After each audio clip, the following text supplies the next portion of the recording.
Assalamualaikum warahmatullahi wabarakatuh. Alhamdulillah, wassalatu wassalamu ala rasulillah wa ala alihi wa sahbihi wa man wala wa ba'd. Alhamdulillah, sekali lagi kita bersyukur pada Allah subhanahu wa ta'ala. Kita masih diberikan kesehatan, kita diberikan kekuatan, kita diberikan kenikmatan iman. Saat sementara saudara-saudari kita mungkin di hari ini ada yang kurang sehat, kita doakan semoga Allah memberikan kesembuhan terbaik. Ada juga di antara saudari-saudari kita yang mungkin hari ini masih belum beriman kepada Allah Subhanahu wa taala. Kita doakan pula mudah-mudahan Allah memperkenankan dan menguatkan dirinya untuk beriman dan diwafatkan dalam keadaan husnul khatimah insyaallah. Dan saya membiasakan untuk mengajak teman-teman memulai dengan mendoakan orang-orang sekitaran kita, keluarga termasuk kita, karena doa itu insyaallah senantiasa memberikan kelapangan-kelapangan dan kemuliaan. Tidak ada rugi dalam doa. Pasti dijawab oleh Allah Subhanahu wa taala.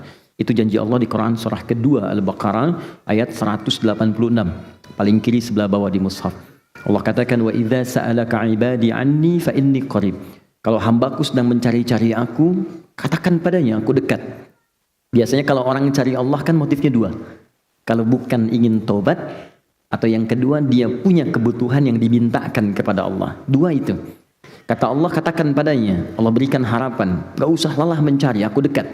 Ini bahasa indah ya, bukan hanya dalam bahasa Arab, tapi dalam ilmu psikologi pun memberikan harapan yang kuat. Anda bertanya, Ustadz di mana? Jawaban pertama misalnya, ini belum jelas nih kabarnya. Yang kedua mengatakan, Ustadz sudah dekat, sebentar lagi tiba. Mana yang paling menenangkan? Satu atau dua? Dua, sudah dekat. Itu yang paling menenangkan, kan? Nah karena itu, ketika Allah kemudian memberikan statement, aku dekat, gak usah dicari. Tapi yang paling menarik, diteruskan kepada motif hambanya. Perhatikan kalimatnya, wa idza sa'alaka 'ibadi 'anni fa inni qarib. Tidak berhenti sampai sini. Ujibu da'watad da'i idza da'an. Ketika mereka datang kepadaku memohon apapun, aku pasti akan kabulkan apa yang mereka minta. Sepanjang itu mengandung nilai kebaikan untuk dunia akhiratnya. Maka saya mohon kepada teman-teman sekalian, jangan sampai ada sehari kita tidak berdoa pada Allah Subhanahu wa taala. Ya, dan di antara doa itu minta yang belum beriman supaya diberikan oleh Allah kekuatan iman. Alhamdulillah kami di Bekasi dengan teman-teman membiasakan, dan hampir setiap pekan ada yang masuk Islam. Ada yang masuk Islam. Ada yang mantan preman, ada yang mantan pembunuh, ada yang mantan penjudi, ada yang biasa-biasa. Tapi kita bahagia gitu. Ya, beberapa waktu yang lalu datang ke Akhir Center itu satu pertanyaan, Ustadz, saya mantan pembunuh. Bisa nggak saya tobat? Saya katakan selamat. Allah sangat mencintai pelaku maksiat yang mau tobat dibandingkan orang soleh yang tidak pernah merasa salah. Lalu saya sampaikan Quran surah kedua di akhir ayat 222. Innallaha yuhibbut tawwabin. Allah cinta orang tobat. Dan Anda sekarang sedang dicintai oleh Allah. Saya pun belum tentu bisa mendapatkan status itu. Jadi ketika Allah menanamkan cintanya, ambil itu. Karena tidak semua hamba bisa mendapatkan kesempatan itu. Maka dia terima tawaran kami itu, dia ambil kesempatan itu. Tiba kemudian beberapa hari, saya tidak tahu orangnya siapa, kemudian datang orang yang penuh dengan tato, wajahnya juga kelihatan tidak biasa, tapi tiba kemudian ada pancaran keindahan di wajahnya. Dia datang cuman meluk, nangis, setelah itu pamit pulang. Tapi dalam hatinya saya melihat ada janji untuk menjadi hamba yang lebih baik daripada sebelumnya. Setiap kita tidak pernah ada orang yang suci. Semua manusia pasti punya latar belakang yang pernah berbuat salah. Dan harapan itu dibuka oleh Allah untuk kembali menjadi baik. Adam itu manusia, Adam pernah salah. Dan Adam diberikan kesempatan berubah, Adam bertobat. Setan pernah salah, dan setan diberi kesempatan tobat, dia memilih untuk bertahan dalam kesalahannya. Jadi kalau Anda masih mengaku manusia, maka ciri kemanusiaan itu pasti melekat dalam diri kita. Teman-teman, kita teruskan bahasan kita. Mohon izin hari ini kita hanya punya kesempatan sampai jam 12. Jadi saya akan maksimalkan apa yang kita bisa bahas dalam kesempatan ini. Kita fokus pada pembahasan tentang sholat. Ya, mohon izin. Sekarang kita akan masuk pada bahasan ruku. Saya sudah bahas tentang makna sholat. Sudah bahas tentang manfaat-manfaat sholat. Sudah bahas tentang syarat-syarat dasar sholat yang mencakup aspek bacaan, gerakan, kemudian makna. Jadi kalau Anda ingin belajar ibadah kata Al-Quran, seperti saya sampaikan di pertemuan lalu, jangan cukupkan pada bacaan dan gerakan, tapi juga sampaikan itu pada pembahasan tentang maknanya untuk mendapatkan kenikmatan dalam ibadah dan kekhusyuan dalam pelaksanaannya. Banyak orang tidak khusyuk dalam sholat bukan karena tak mampu khusyuk, kata Al-Quran, karena dia tidak mengerti, tidak paham apa yang dibaca dan dilakukan dalam sholatnya. Bagaimana Anda bisa menikmati sholat kalau Anda nggak ngerti apa yang dibaca dan tidak paham apa yang dilakukan? Ya, karena itu kita akan teruskan pada pembahasan yang kedua. Satu, sudah kita selesaikan fase berdiri. Ya, fase berdiri sudah kita bahas. Kita masuk kepada bagian yang kedua sekarang, ruku. Ya. Nanti setelah itu kita akan turunkan bahasannya, mencakup tentang cara ruku, bagaimana caranya, bacaan ruku, apa yang dibaca dalam ruku, yang terakhir hikmahnya, maknanya, kenapa kita mesti ruku, apa yang bisa kita bawa dalam ruku itu, apa pesannya, apa inspirasinya, apa manfaatnya. Itu yang coba kita turunkan, dan puncaknya kita bawa spirit ruku ini dalam kehidupan sosial kita. Jelas sampai sini? Baik ya. Karena bagian pertama sudah selesai, maka nomor 1 saya hapus dulu. Ya, periodenya sudah selesai, tinggal masuk yang kedua, ruku. Baik, sudah siap? Nanti saya minta 1 orang dari teman-teman yang ikhwan untuk bantu saya di sini, supaya saya bisa praktekkan seperti apa cara rukunya, seperti yang diinginkan oleh Al-Quran dan hadis-hadis Nabi Sallallahu Alaihi Wasallam. Oke, saya berikan pengantar dulu ya. Kita lihat Quran. Kita turunkan tentang ruku dalam Al-Quran dulu. Quran surah kedua ayat 43. Kemudian dikaitkan dengan salat Quran surah ke-22 ayat ke-77. 1 ayat terakhir. Kemudian manfaatnya, ini rahasianya. Tolong jangan diabaikan bagian ketiga ini, karena ini hal yang sering dilupakan oleh sementara teman-teman yang salat di kekinian. Di era sekarang. Di orang hanya mengejar cara dan bacaan. Yang penting saya sholat, yang penting ruku.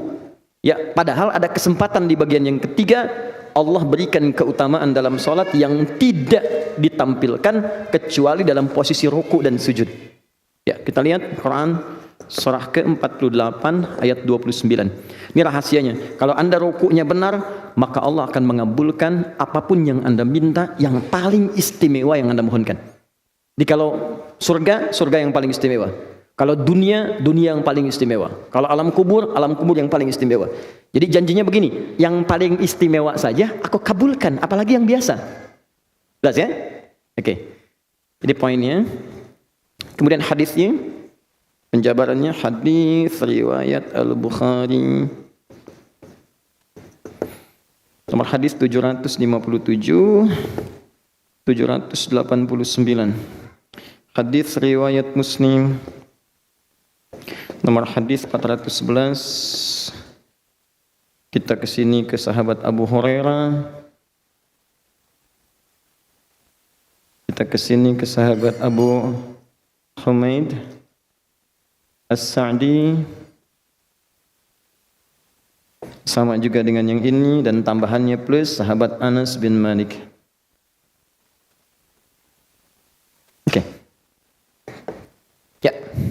Nanti ada tambahan 1 bonusnya dari hadis riwayat sahabat Ali bin Abi Thalib karamallahu wajah. Ali bin Abi Thalib. Ya. Pertama kita ambil dalil dalam Al-Quran dulu supaya kita punya argumentasi dan punya dasar dalam bahasan kita. Pertama, Quran surah kedua ayat ke-43. Paling kanan pertengahan. Wa aqimus salata wa atuz zakata warka'u ma'ar raki'in. Wa aqimus salata, tunaikan salat dengan benar. Wa atuz zakata, keluarkan zakat dengan tulus. Ingat ya, salat selalu diawali dengan derivasi kata iqamah. Aqama yuqimu wa aqimus salah. Alladzina yuqimunas salah. Aqimis salah. Itu berasal dari kata iqamah. Iqamah itu sesuatu yang ditunaikan dengan sempurna. Berdiri tegak sempurna disebut dengan qamah. Sesuatu yang ditunaikan dengan sempurna disebut dengan iqamah. Karena itu sebelum sholat kan suka ada iqamat ya. Iqamah. Cuma orang kita kan menyingkat dengan qomat ya. Nah, kalau orang Arab nggak kenal qomat. Cuman kan kebiasaan orang Indonesia senang menyingkat dengan ujungnya saja. Oke? Saya kalau sedang olahraga dengan orang-orang Arab tuh panggilannya sempurna. Kita main futsal, main bola, mereka bilang, ya Allah ya Syahadi, wazzi, Abdurrahman wazzi, ya Faisal wazzi, Faisal oper, Abdurrahman oper, Adi oper. Orang Indonesia tidak. Di oper. Abdurrahman man over. Tengku Wisnu nu over gitu kan. Ya, terus ujungnya aja. Ya sama, di Quran ada iqamah, di kita ada qomat. Jadi diambil bagian ujungnya, iqamat, qomat. Kenapa enggak mat? Untuk membedakan dengan mamat ya. Qomat, iqamah. Time. Iqamah. Nah, iqamah ini atau qomat itu bukan isyarat untuk sholat. Karena isyarat untuk sholat itu panggilannya lewat azan. Jadi kalau sudah azan, itulah isyarat sholat, siap-siap, panggilan sudah tiba. Makanya disebut dengan azan. Apa artinya azan? Asalnya bukan panggilan. Azan itu seakar dengan kata udhun, artinya telinga. Jamaknya azan. Kenapa lafaz ini disebut dengan azan? Karena kalimat ini satu-satunya kalimat di bumi yang akan terus sampai kepada pendengaran manusia sepanjang dia masih punya pendengaran telinga. Dan ini satu-satunya lafaz yang terus berputar selama 24 jam. Silakan cek. Bintaro selesai azan, Tangerang azan. Tangerang selesai azan, terus sampai ke Banten azan. Putar terus. Saya waktu dulu di Timur Tengah, di Afrika Utara, Mesir selesai azan, Libya azan. Libya selesai, Tunisia azan. Tunis selesai, Maroko azan. Maroko azan, Aljazair azan. Terus sampai dengan ke Mediterania, ke Italia, ke Prancis, ke Spanyol. Jadi ternyata setiap detik lafaz azan tidak pernah berhenti. Dan diperdengarkan oleh Allah kepada setiap yang punya pendengaran supaya mereka mendapatkan hidayah. Hidayahnya dibagi dua. Ada hidayah untuk yang belum beriman sehingga tidak punya celah di kemudian hari untuk menolak. Ya Allah, saya kan nggak pernah diperkenalkan dengan namamu. Kata Allah, saya perdengarkan 24 jam sehari. Apa kamu nggak dengar? Bukankah lafaz adzan dibuka dengan kalimat Allahu Akbar, Allahu Akbar? Setelah itu syahadat kan? Asyhadu an la ilaha illallah. Dan betapa banyak orang yang masuk Islam karena mendengar azan. Banyak. Anda bayangkan, ada orang dengar adzan masuk Islam. Ada orang Islam sudah masuk Islam dengar adzan gak mau sholat. Ada seorang teman Indonesia, ini kisah nyata, tinggal di Amerika. Dia satu flat dengan non-muslim. Sikapnya baik, biasa, normal. Nah, yang muslim ini saya juga anjurkan kepada teman-teman, kita ini umat dakwah. Anda silahkan, di dunia Anda berdakwah dengan apa yang bisa Anda kerjakan. Gak harus jadi ustadz semua. Kalau semua jadi ustadz, siapa jamaahnya gitu kan? Semua, ayo berkreasi, berdakwah. Anda ayah di rumah, tampilkan sikap ayah yang baik, istri yang baik, anak-anak yang baik. Anda bekerja, tampilkan pekerja muslim yang baik. Nah, ini pelajar, di flatnya selalu teman-teman, itu membuka channel Islami, channel One dari Mekah tuh. Orang sholat, terus temannya lihat. Nah, satu kali, yang muslim ini kisah nyata, mengatakan kepada kawan yang non-muslim. Ya, awalnya tebak-tebakan. Tapi perhatikan bagaimana hidayah Allah tanamkan pada jiwa hamba yang sangat Allah sayangi ini. Perhatikan baik-baik. Kata kawannya yang muslim, menurut kamu berapa jumlah orang yang ada di masjid itu saat ini?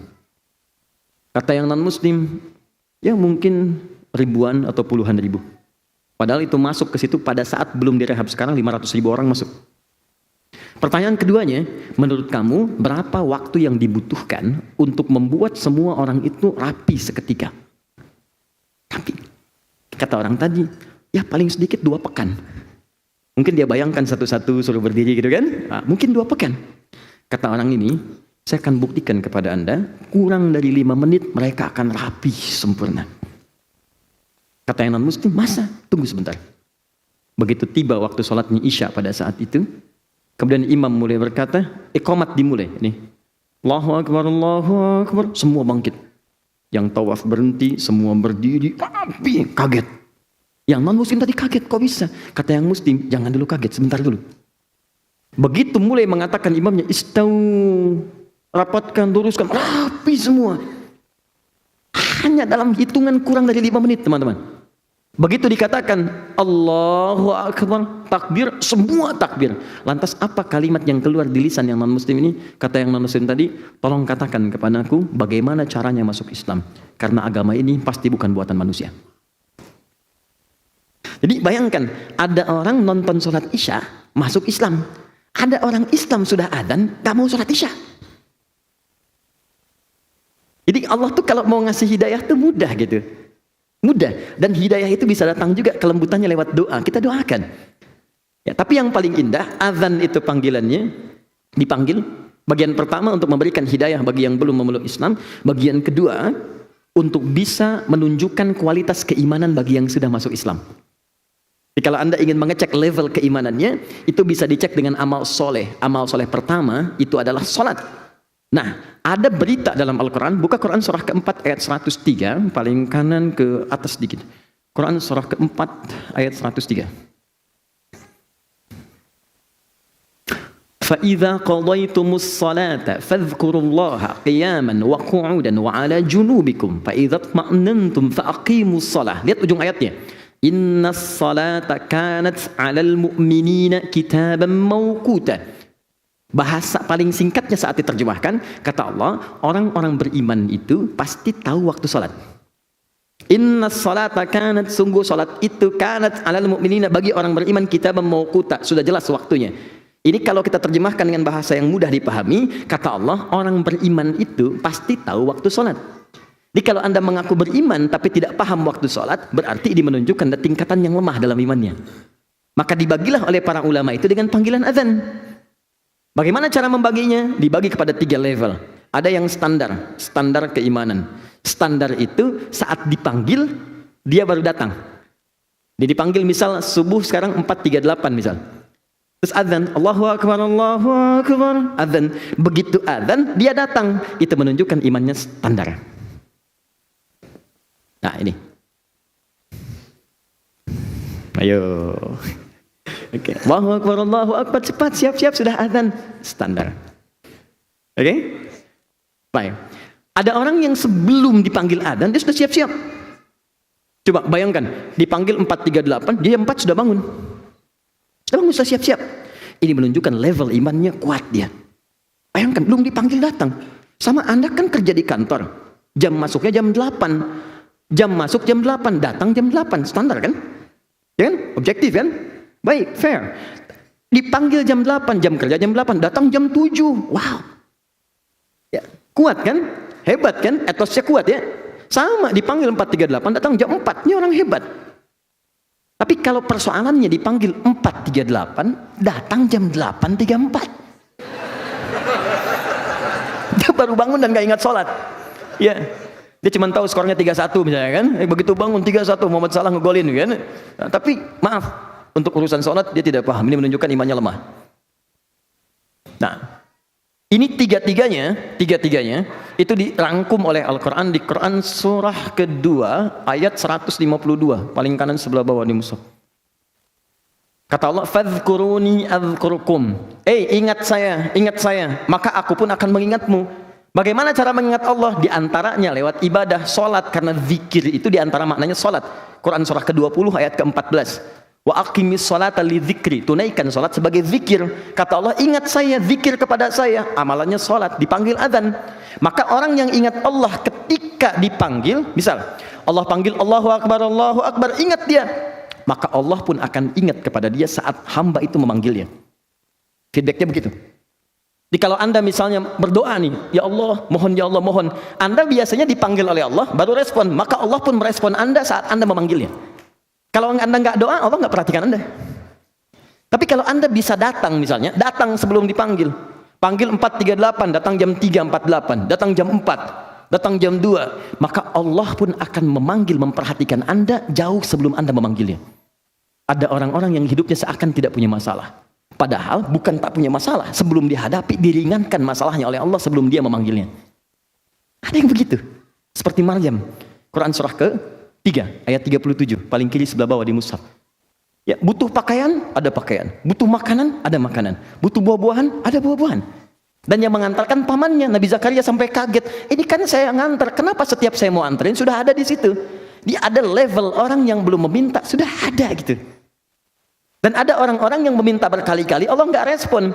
Allah mau jawab begini, kamu ini saya panggil datang telat, sekarang berdoa pengen cepat dijawab, kamu siapa? Maka pernyataan ini dikumpulkan di Quran surah kedua ayat 186 di ujung ayatnya. Falyastajibuli wal yu'minu bi. Kalau kamu pengen cepat dikabulkan doanya, maka kamu pun harus cepat menyeru apa yang aku mintakan. Aku minta kamu, engkau cepat, engkau pun minta kepadaku, aku berikan cepat. Aku minta kamu, engkau lambat, engkau minta padaku pengen cepat, engkau siapa? Jelas ya? Fair kan? Baik, ini bagian pertama, itu yang disebut dengan azan. Nah, kalau kita sudah ingin tunaikan dengan sempurna, maka isyaratnya disebut dengan iqamah. Jadi kalau sudah iqamat tuh maksudnya, ayo yang khusyuk, siap-siap kita akan menghadap Allah. Mungkin ini sholat terakhir yang kita kerjakan. Siapkan diri kita, mungkin wafat dalam keadaan sholat. Kita tidak tahu bagaimana kita akan meninggal. Makanya ketika ayat sholat itu diturunkan, di ayat 45 sampai 46-nya, itu masuk kalimat isyarat-isyarat untuk wafat. Wasta'inu bis-sabri was-salah wa innaha lakabiratun illa 'alal khashiyin. Ayo minta dalam sholat kepada Allah kalau punya masalah. Tapi susah untuk khusyuk, kecuali bagi orang-orang yang mau khusyuk. Siapa mereka itu? Ayat 46-nya. Alladzina yadhunnuna annahum mulaqu rabbihim wa annahum ilaihi raji'un. Yaitu orang yang merasa sekarang akan berhadapan dengan Allah dan dia yakin boleh jadi mungkin ini salat terakhir yang dia kerjakan. Makanya jangan heran, pernah mendengar ini? Kalau ada imam sebelum salat suka berbalik, kan? Suka mengatakan begini, istaqimu, rapatkan, luruskan. Maaf teman-teman ya, saya ingin ingatkan, ada dalam fikih itu kalimat yang nggak boleh diterjemahkan, ada kalimat yang boleh diterjemahkan dengan bahasa lokal. Kalau kalimatnya boleh diterjemahkan, maka sampaikan dengan bahasa terjemahan boleh, supaya orang lebih paham. Tapi ada kalimat yang nggak boleh diterjemahkan, yang kalau diterjemahkan maknanya jadi lain. Seperti azan, azan nggak bisa diterjemahkan. Di Turki pernah pakai bahasa Turki, jadi nggak enak rasanya. Bayangkan kalau di Indonesia pakai bahasa daerah. Allahu Akbar, Allahu Akbar. Tuan gua gede, Tuan dua gede, orang Betawi. Allah nu agung, orang Sunda. Nggak akan ketemu. Tapi ketika dibacakan dalam bahasa Arab itu indah gitu, nyaman, enak. Sama dengan surat Quran. Walaupun ada terjemahan, tapi saat baca Quran dan ngobrol dengan kawan itu nggak bisa pakai terjemahan. Akhi lagi baca surat apa? Semut, An-Naml. Kamu apa? Surat cewek, An-Nisa. Nggak bisa. Nggak bisa gitu. An-Nisa tetap An-Nisa, An-Naml tetap An-Naml, Al-Baqarah tetap Al-Baqarah. Ya rasanya beda kan? Sedang merojaah surat apa? Sapi. Nggak bisa, enak. Ya, Al-Baqarah enak kan? Al-Baqarah, An-Naml, An-Nahl, Al-Ankabut lebih enak rasanya. Tapi ada bahasa-bahasa yang Nabi pun memberikan dengan isyarat, bukan lafadznya. Bukan lafadznya. Isyaratnya, maksudnya apa? Kalau Anda nanti hadir di dunia berbeda, di masa yang tidak sama, maka boleh sampaikan dengan bahasa Anda supaya dia cepat paham. Coba. Dengan bahasa pertama, istaqimu, fala takhtalifu, fakhtalafat qulubukum, waddi'u, ij'alu salatakum salatan muwadda'. Bagi orang Arab mungkin terasa, tapi bagi orang Indonesia bagaimana? Sudah tahu, bukan? Tidak. Coba yang kedua, mohon dirapatkan, luruskan, jadikan ini sholat mungkin sholat terakhir kita. Kita akan berhadapan dengan Allah dan mungkin kita akan diwafatkan dalam sholat ini. Enak, nyaman gitu. Jadi begitu terasa nyaman, itulah kemudian setelah itu disampaikan itu lewat iqamat. Allahu Akbar, siap-siap. Jelas sampai sini? Oke. Nah teman-teman, selalu kata sholat ini disandingkan dengan iman dibukanya. Alladzina yu'minuna bil ghaib wa yuqimunas, sempurna. Kalau zakat dengan kalimat ita, wa atuz zakah, ita itu artinya tulus. Tulus, ibu ita, ibu yang tulus. Ya, tulus, berikan dengan tulus. Kalau zakat keluarkan dengan tulus, jangan pamrih. Itu kan cuma titipan yang punya Allah, bukan kamu. Kenapa kamu bisa merasa memiliki? Jelas ya? Nah kemudian tunaikan dengan sempurna. Di dalam kesempurnaan itu ada kaitan dengan ruku. Perhatikan. Kembali ke Al-Baqarah 43. Wa aqimus shalah, tunaikan salat dengan sempurna. Wa atuz zakah, keluarkan zakat dengan tulus. Jangan pamrih. Tapi tidak berhenti ayatnya sampai situ. Padahal Allah bisa cukupkan. Salat selesai, zakat selesai. Tapi tiba-tiba ayatnya berbunyi warka'u ma'ar raki'in. Ruku'lah secara sempurna bersama orang-orang yang ruku'nya sempurna. Dalam kaidah ilmu balaghah ada yang disebut dengan am wal khas, khusus dan umum. Kalau ada sesuatu dari satu pekerjaan kemudian dikhususkan di pekerjaan itu dengan satu pekerjaan yang khusus sifatnya, maka ini menunjukkan ada keistimewaan di dalamnya. Saya tanya begini untuk paling mudah dipahami. Dalam salat ada ruku tidak? Ada berdiri tidak?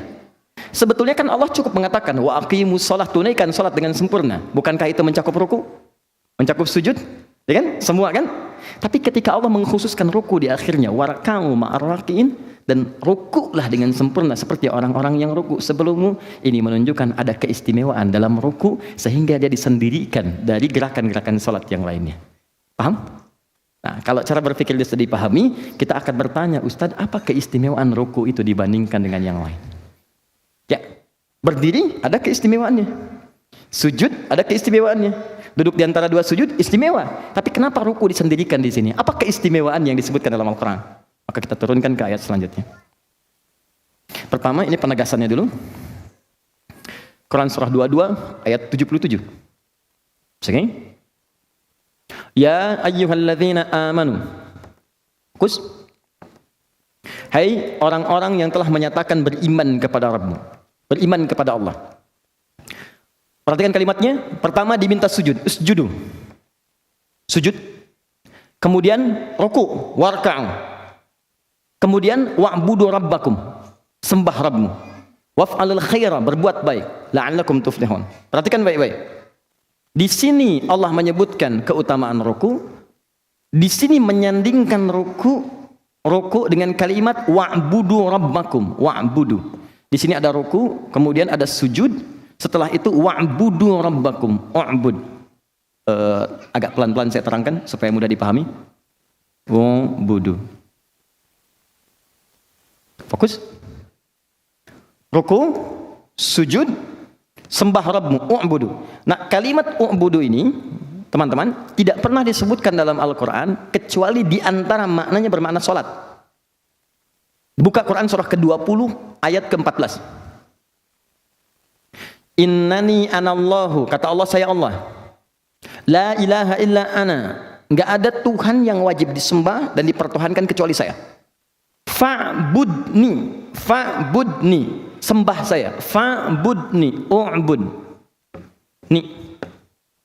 Kalau bentuknya jamak, u'budu ini. Fa'budu. U'bud itu tunggal. Fa'budu itu jamak bentuknya. Karena itu ketika kita menyembahnya, kita katakan di pertemuan lalu, iyyaka na'budu. Masih ingat? Iyyaka na'budu. Nah, kalimat iyyaka na'budu bukankah diucapkan dalam salat? Ya, karena itu setiap ada kalimat u'budu, u'budu, u'budu, u'budni, itu makna pertamanya salat. Lihat sini, apa korelasinya dengan ruku? Seakan-akan Allah ingin menegaskan di ayat yang ini. Lihat baik-baik, kalau yang ini rukulah bersama orang-orang yang ruku, tunaikan ruku secara sempurna. Kalau yang ini, hei, ada yang penting dalam ruku ketika engkau tunaikan salat itu. Jelas? Tunaikan ruku dengan baik, sujud dengan baik, dan tunaikan salat dengan sempurna menyembah Rabbmu ketika engkau beribadah kepada Rabbmu. Ada isyarat di ayat yang kedua ini ketika mempertemukan, menyandingkan ruku dengan kalimat ibadah. Seakan-akan Allah ingin katakan begini, rahasianya, hei, saat ruku, dekatkan dirimu dengan Rabbu, pasrahkan untuk menyembah Allah saja, bukan pada yang lain. Kenapa isyarat ayat ini muncul? Ini kisahnya. Dulu, orang Romawi, orang Persia, kalau ingin menghormati rajanya, maka di antara kebiasaan mereka yang Romawi, dia akan ikatkan tangannya begini, kemudian dia ruku begini. Jelas? Ini adalah simbol kepatuhan, ketaatan, dan juga dikultuskan sebagai penyembahan kepada rajanya, ruku mereka. Ada di antara mereka yang sampai sujud.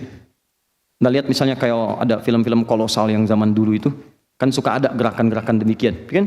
Begini, kemudian ruku seperti ini, ya, membungkuk, ada juga yang sampai sujud.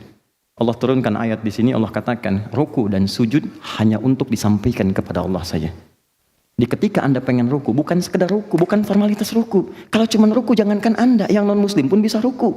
Yang Romawi sudah ruku, yang Persia sudah sujud, anak-anak kecil juga bisa. Yang saya inginkan di ruku itu adalah kepasrahanmu saat ruku dan engkau sedang berhadapan denganku. Hadirkan kepasrahan luar biasa, hadirkan penyembahan yang mutlak seakan-akan kau merasa berhadapan denganku. Di rahasia pertama diminta kita ruku, warka'u ma'arakin, Al-Baqarah 43. Rahasia yang kedua, saat kamu ruku, jangan sembarang ruku. Kamu mesti beda dengan yang Romawi, mesti lain dari yang Persia, mesti lain dengan yang anak-anak kecil. Saat ruku itu, hadirkan kepasrahan penyembahan kepada Rabbmu. Karena itu kalimatnya berbunyi, wa'budu rabbakum. Setelah ruku, sujud, wa'budu rabbakum. Itulah diantara perbuatan yang terbaik. Waf'alul khaira la'allakum tuflihun. Kerjakan yang baik, sholat yang baik, ruku yang baik, sedekah dan sebagainya. Tapi yang paling mulia ketika engkau bisa ruku dengan hebat dan pasrah kepada Allah. Paham? 3. Paham? Alhamdulillah. Sekarang kita tanya, ya Allah, kalau saya bisa ruku seperti itu, saya pasrah, saya menyembah dengan baik, apa yang saya dapatkan? Awas, ini nggak main-main ya. Saat ayat ini turun, itu pernah Nabi rukunya sepanjang berdirinya. Berdirinya Nabi itu dalam rakaat pertama itu paling minimal itu 100 ayat Al-Baqarah ukurannya. Okay. Ahli surga ya, ahli surga dijamin surga, akhlak yang mulia, dipuji oleh Al-Quran. Disebutkan dalam Al-Bukhari nomor hadis 2008, paling kanan sebelah bawah di kitabnya, dari Sayyidah Aisyah ya, di ketika 3 orang sahabat, Abdullah bin Mas'ud radhiyallahu taala anhu, kemudian ada Hudzaifah al-Yamani radhiyallahu taala anhu, dan Ubay bin Ka'ab radhiyallahu taala anhu, ja'u ila Sayyidati Aisyah, datang kepada Sayyidah Aisyah bertanya tentang sifat salat Nabi sallallahu alaihi wasallam. Kata Sayyidah Aisyah, ringkas kalimatnya, Allahu akbar. Kata Sayyidah Aisyah, la tas'alu an husnihinna wa tulihinna. Tolonglah jangan ditanya bagus dan panjangnya. Susah diikutin. Susah diikutin. Saya berikan bocoran rakaatnya saja. Tapi kalau mengikutinya susah, penasaran beliau-beliau ini, besok-besoknya ikut sholat di belakang Nabi untuk mendapatkan kekhusyuannya. Jadi kata para ulama, boleh sholat tahajud berjamaah kalau ingin mendapatkan nilai kekhusyuan dari imam yang mungkin baik, atau mengajarkan misalnya jamaah atau anak bagaimana pentingnya tahajud. Tentang mengajarkan ini ada di hadis riwayat Abu Daud nomor hadis 1369, riwayat sahabat Ibnu Abbas radhiyallahu taala anhu. Abu Daud 1369, riwayat Ibnu Abbas. Abu Daud nama aslinya adalah Sulaiman dari Sijistan, dikenal dengan Sulaiman As-Sijistani. Hafal 500.000 hadis dengan sanadnya, dengan matannya. Di orang-orangnya sampai ke Nabi hafal 500.000 hadis. Ya. Sehingga Ibnu Qayyim Al-Jauziyah rahimahullah mengatakan begini, kalau dulu ada Nabi Daud bisa melunakkan besi dengan tangannya, maka ini Abu Daud bisa melunakkan hadis dengan lisannya. Maka sejak saat itu dikenal dengan nama Abu Daud. Oke, Ibnu Abbas meriwayatkan, pernah saya tinggal di rumah Sayyidah Maimunah. Sayyidah Maimunah itu di antara istri Nabi yang rumahnya di depan Jabal Qubais. Saya boleh hapus ini? Boleh? Alhamdulillah. Tinggal boleh saja. Alhamdulillah. Semoga Allah ampuni dosa-dosa kita semua. Alhamdulillah. Lihat sini. Ini Jabal Qubais di sebelah sini. Ini Istana Raja. Ini Zam-Zam sini. Lurus sini, belok ke sebelah kanan. Ini pos security-nya. CCTV yang ngadep ke sini yang warna putih. Kemudian sini ada Gate Ismail. Di sini kemudian pintu 26. Pintu 27, nah ini. Di sini ada Babun Nabi. Bab An-Nabi. Di sini ada bab Ali, di sini ada babus salam. Bab Nabi ini yang sekarang ada jembatan di atas. Teman-teman yang baru umrah, kan ada jembatannya dari istana ke sini tuh. Nah itu persis di bawahnya itu dulu rumahnya Sayyidah Maimunah. Di situ Nabi pernah sholat 2 rakaat sebelum peristiwa Isra Mi'raj. Sholat kemudian baru berangkat. Di situ pula Ibnu Abbas itu pernah tinggal di sini saat Nabi itu bermalam di sini.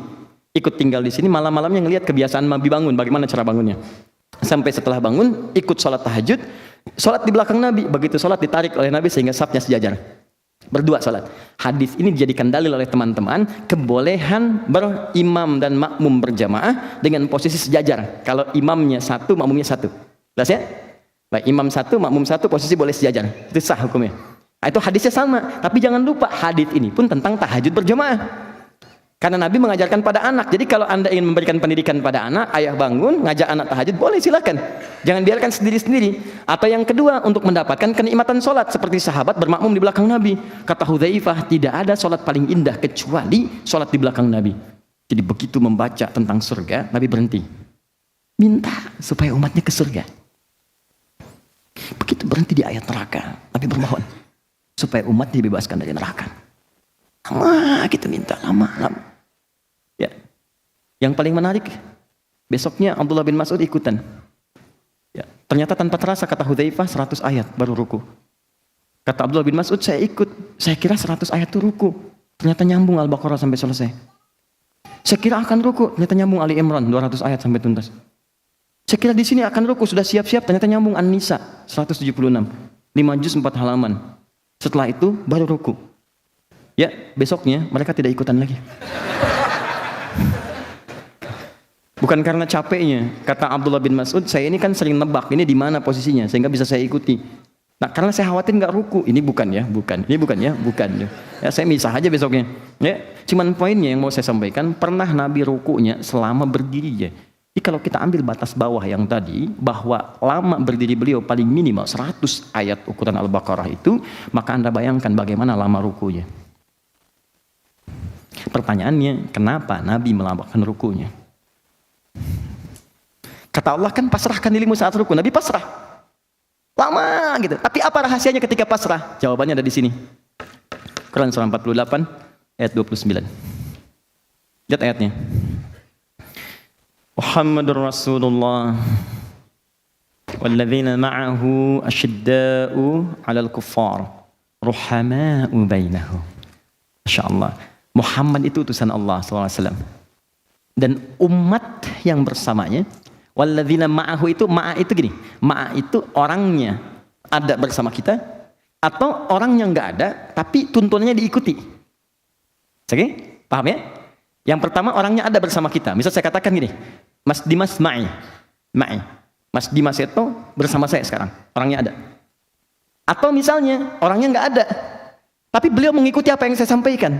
Maka saya sampaikan pada teman-teman saat beliau tidak ada, Mas Dimas itu ma'i, beliau itu ikut apa yang saya sampaikan. Paham ini? Ayat ini ingin mengatakan sifat umat Nabi Muhammad dari dulu saat nabinya ada, orangnya ada, sahabatnya, sampai nanti yang nggak pernah lihat nabinya tapi mengikuti tuntunannya. Secara singkat, yang mengaku umat Nabi Muhammad itu pasti punya sifat-sifat ini kata Allah. Jadi kalau Anda tidak punya sifat ini, dipertanyakan Anda umat Nabi atau bukan. Pertama, asyidda'u 'alal kuffar, tegas pada segala hal yang menyimpang dari ketentuan Allah. Ingat, ada kafir, ada kafirun, ada kufar, itu beda. Jangan disamakan. Ingat, kalau ada, maaf ya, kafar, kafir, kufar, beda. Kafar, kafir, kufar. Kalau kafar, itu perbuatan. Perbuatan yang menjauh dari Allah. Menyimpang. Bisa dikerjakan non-muslim, itu umumnya, bisa dikerjakan oleh orang Islam. Makanya kalau ada orang Islam diminta mengerjakan sesuatu, tidak dia kerjakan, disebut kafar. Ya, bukan keluar dari Islam, perbuatannya menyimpang. Contoh, Quran surah ke-14 ayat 7. Quran surah ke-14 ayat 7. Anda hafal ayatnya? La in syakartum la azidannakum. Kalau engkau syukur dengan nikmatku, aku berikan kamu nikmat harta. Engkau syukur, bagaimana cara syukurnya? Zakat keluar, infak keluar. La azidannakum, aku tambah. Di zakat itu, nanti kalau satu saat selesai sholat kita bahas zakat. Zakat itu bukan mengurangi harta, menambah harta 10 kali lipat dari apa yang Anda dapatkan. Cuman nilainya tidak harus selalu tampak materi. Ada, tidak, ada aktiva, kesehatan, kedamaian, ketentraman yang kalau sakit segitu juga biayanya. Ada langsung harta dapat, ada. Oke, jadi ketika Allah katakan saya berikan nikmat kamu lakukan, kerjakan saya tambah. Tapi wala in kafartum, jika kalian ingkar, nggak mau taat, kafar di situ bukan keluar dari Islam. Orang yang nggak berzakat bukan berarti murtad, tidak. Dia nggak keluar dari Islam, cuma bermaksiat. Jelas? Nanti orang-orang seperti ini, nanti akan ditimbang oleh Allah pahalanya di akhirat nanti. Apa diantaranya? Ini amal solehnya yang kanan, ini amal salahnya. Misal, dia sholat tapi dia juga mencela. Dia misalnya diberikan syariat zakat, tidak mau. Dia haji tapi dia senang gosip. Bisa terus turunkan. Maka nanti yang ini akan menutup yang ini, yang salah. Di hadis Muslim, riwayat sahabat Abu Hurairah, kata Nabi, didatangkan yang baik-baiknya, ya, awas, ya'ti yaumal qiyamati bi sholatin, datang dengan pahala salat banyak, wasiyamin, puasanya rajin, wa zakatin, zakatnya rajin. Cuman sayang, wa ya'ti qad syatama hadza, cuman sayang juga kok sering mencela gitu dalam kehidupan dunianya. Salat tapi sedang cela orang, ini aneh nih. Padahal salat itu membebaskan dia dari celaan. Inna sholata tanha 'anil fahsya wal munkar. Ini salat mencela. Awas. Maaf, syatama hadza wa qadzafa hadza, menuduh orang. Wa safaka dama hadza, menumpahkan darah. Bahkan menyebut nama Allah di dalamnya, tembak orang, bunuh orang, bom orang dalam hal yang tidak dibenarkan. Duar meledak, bom panci, bom kulkas, bom macam-macam. Bukan pada tempatnya. Itu dosanya besar itu. Bahkan ada bagian dari ayat Quran yang mengancam dengan neraka jahanam. Hati-hati, mengancam dengan neraka jahanam. Itu di Quran surah keempat, ayat 92 sampai 93, paling kanan di pertengahan. Wa may yaqtul mu'minan muta'ammidan fajza'uhu jahannam. Siapa yang merencanakan pembunuhan berencana pada satu orang beriman saja, maka seakan-akan dia punya cita-cita masuk neraka jahanam. Sudah pesan kafling di neraka jahanam. Hati-hati. Makanya saya waktu di Lampung tuh kejadian bom Tamrin tuh duar meledak. Itu pertanyaan ringan sekali teman-teman. Ustaz, apakah bom di jalan Tamrin termasuk jihad fisabilillah? Saya bilang, Pak, begini ya, sependek pengetahuan saya, jihad fisabilillah itu jihad di jalan Allah, bukan jalan Tamrin. Beda. Nah ini, nanti ini habis. Fa in faniyat hasanatuhu, kalau habis nih kebaikannya, tersisa yang jeleknya. Ya, jadi ini sholatnya udah hilang pahalanya, zakat hilang, ini hilang. Ini tersisa satu aja. Ya, pernah suudzon pada orang misalnya, belum minta maaf. Misal, maka diambillah dia, dilemparkan ke neraka. Nerakanya neraka yang paling ringan, tapi seringan-ringannya neraka juga. Nah, ketika dimasukkan itu, kalimatnya disebut kafar. Banyak yang masuk, jamannya kafaru. Turunlah Quran surah keempat ayat 56. Paling kanan sebelah atas. Quran surah 4 ayat 56. Innalladzina kafaru biayatina. Orang-orang yang kafar tuh. Mungkin dia muslim. Cuman sayang, maaf dipanggil sholat, marah. Ada yang tutup telinga. Di Quran surah 6 ayat 25, wa fi adhanihim waqra. Ada yang tutup telinganya kayak ada sumbatan.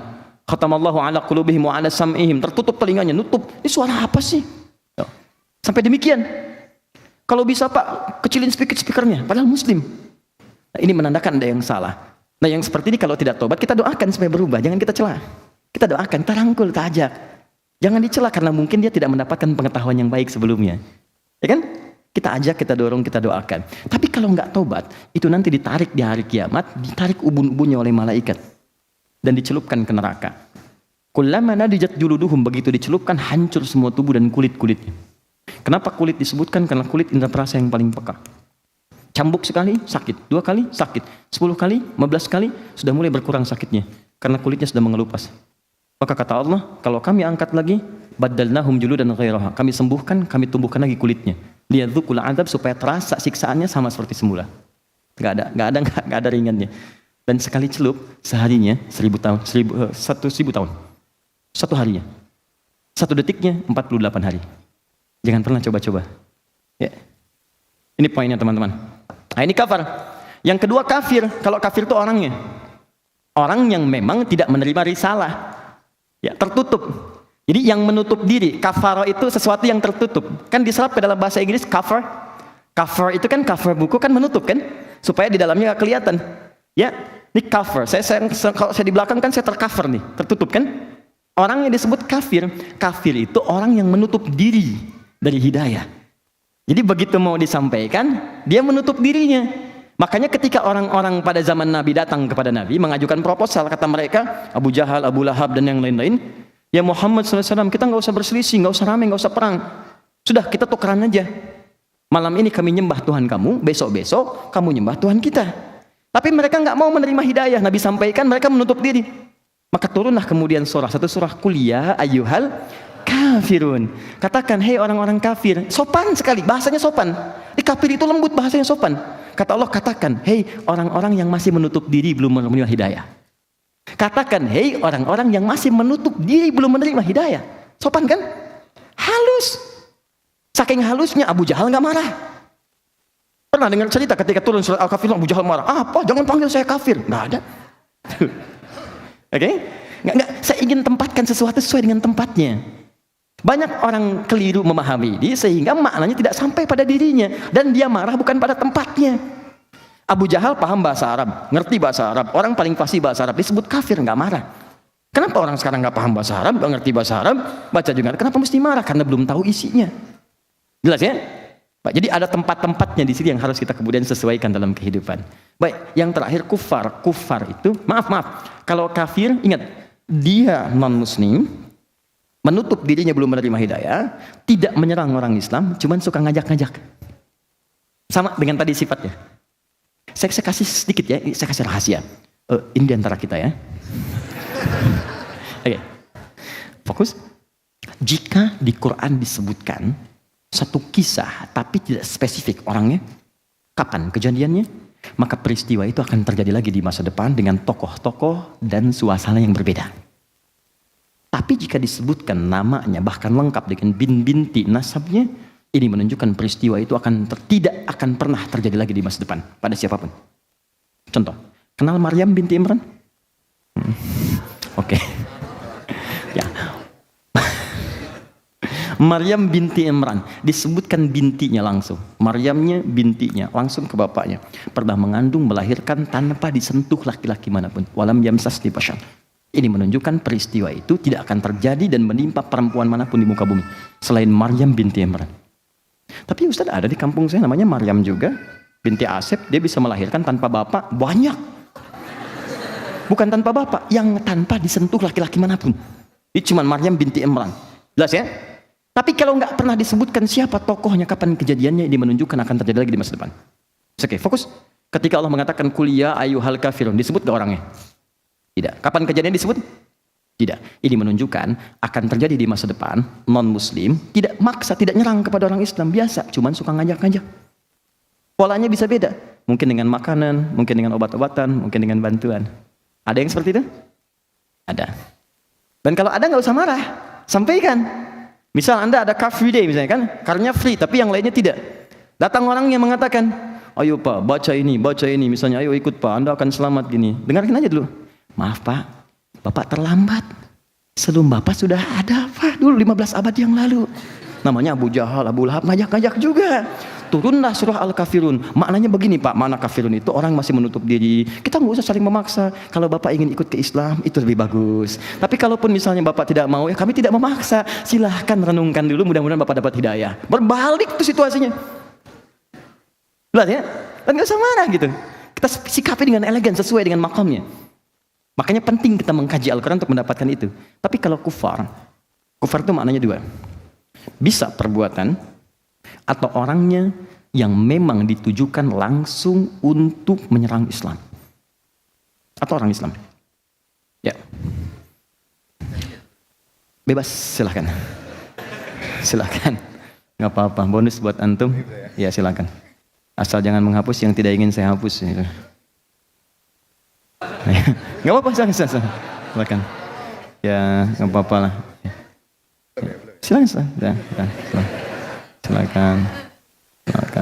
Sehat-sehat ya. Baik, alhamdulillah. Ini sahabat saya.